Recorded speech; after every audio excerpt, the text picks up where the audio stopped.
Alright guys, let's rock and roll. This is Bob Bobson 6868 bringing another Call of Duty Black Ops gameplay with commentary.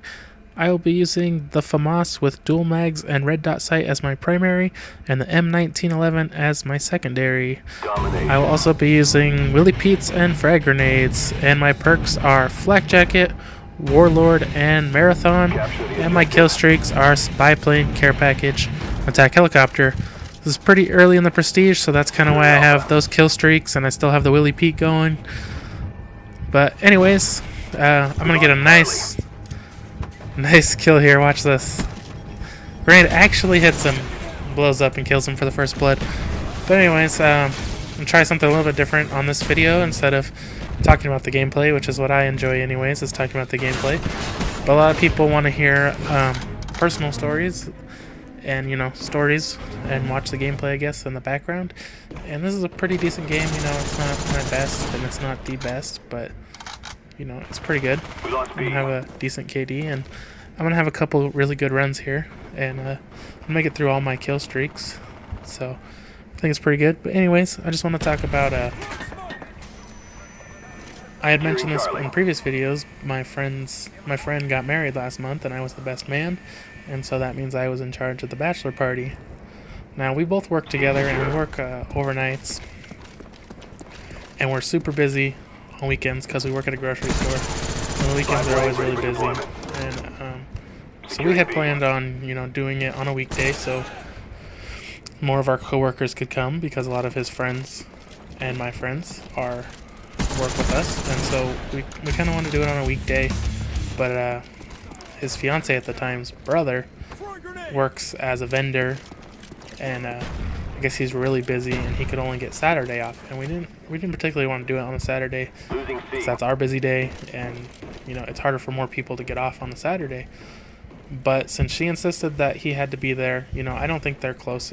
He's close with her brother or anything, but she wanted him to be there, and so we decided to do it on a Saturday.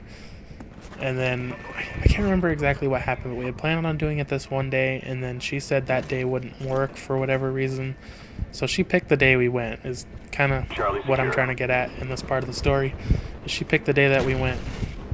Now, we decided there's supposed to be like 8 to 10 people coming. Let me just say that too. And I was throwing the party, like I said, because I was the best man. And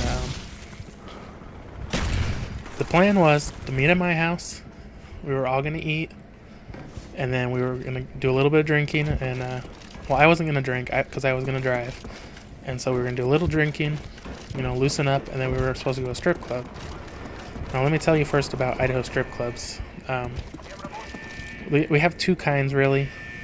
There's ones that allow alcohol, which they're not allowed to take off any clothing, they just dance. Securing Bravo. And you have to be 21 or older to get in. I really didn't want to do that, because I've been, and it's okay, but it's kind of boring. And so we also have ones that are only 18 and over, and they don't allow drinking. But the particular one we went to has a bar next door, and they can take off clothing. I mean, in Idaho though, they aren't even allowed to get topless. They have to wear pasties. But I mean, it's still good. It's still fun.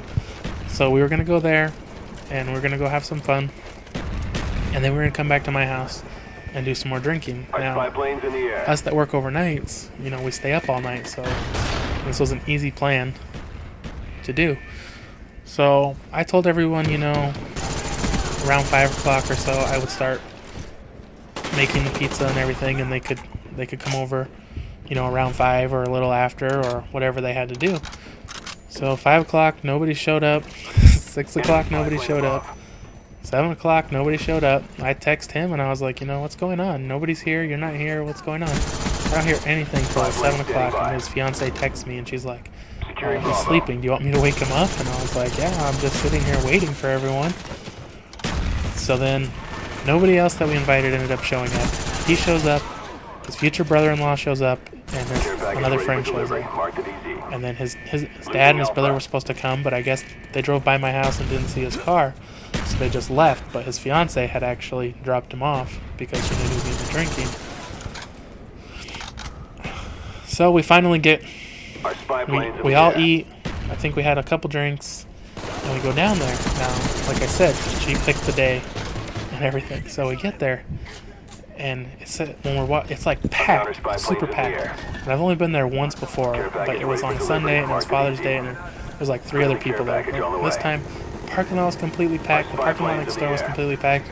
We had to actually park like 3 buildings over to get in. So we're parking up, and I see a sign, and it says featuring, I can't remember the name, and I was like, they have a band here? That's kind of weird. And so, but I thought it was a band, so we get inside, and this place is just completely packed full of people. I mean, we end up having to go in and sit all the way in the back, like not even the bar's full, and then all the tables are full, and then they just have chairs around the back, and that's where we ended up sitting to start out. And so they have a sign, kind of like a screen with a sign that's scrolling, and it says first annual bondage night. We're like, what? And like there was so many people there with like leashes on and leather on, and it was so weird and so packed. And you know, I'm not really into that. I don't know if he was or not, but so we have to wait a couple dancers, couple songs, and we finally get up to the front, and you know, we're kind of enjoying ourselves, and then they say like they have like a separate stage, like a dance floor, and they announced to go over to there, so we go over there, and they have like this big wooden thing set up, and they actually take like all this time, like half an hour, and they tie this girl up to it while these other girls are dancing like dolls, like wind-up dolls, and like it took forever, and he was like wrapping all these ropes around her and around her back and her arms, and they tied her up, and like, everybody started cheering, and I was like, man, this is the weirdest thing I've ever seen in my life. And I mean, I know some people are into that, but I thought it was really weird. And there were so many people cheering, and I don't know, they were kind of weird. But you know, everybody has their own thing, I guess. And then so we go back, and then you know, I think we saw one more girl, and then her brother-in-law comes up to us, and he's like, let's go get a beer. So we were gonna go next door and get a beer, and then we get outside, and he's like, all right, let's go home. We're like, what? We were only there for like maybe an hour, and it cost us $8 each to get in, and I paid for me and him since it was his bachelor party. And then I only left I think $7 for the dancers. So I mean, I didn't spend like any money while I was there, and we were pretty disappointed because, you know, we don't get to go out a lot, and my wife won't let me go to a strip club, but she said since it was for his bachelor party, you know, she would make an exception. So all in all, it turned out not that great, but then we came back and the other 2 guys left, and we got really drunk, and I put up one video already. It was the epic Mall Madness gameplay with commentary. If you haven't seen that, check it out. We actually played Mall Madness drunk, and it was pretty funny. And we recorded playing Portal, and I don't know how funny that was. I haven't checked it out that much. I might put it up.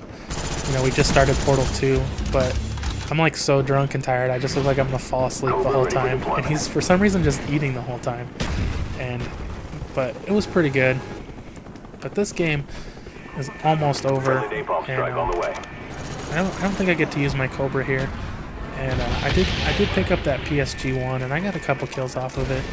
And I'm gonna get this guy, this like really funny kill right here. Watch, I'm gonna shoot that guy, and this other guy just jumps between us, and I shoot him, but I don't actually kill him. He gets a suicide, but it counts as a kill. And then I'm gonna get one more for the win. We beat him pretty bad, anyways. But I went 22-5, so you know, over a 4 KD. And second highest score, and just let me know what you think. Let me know what you think of the story, and maybe I'll make some more with stories. Just give me some feedback.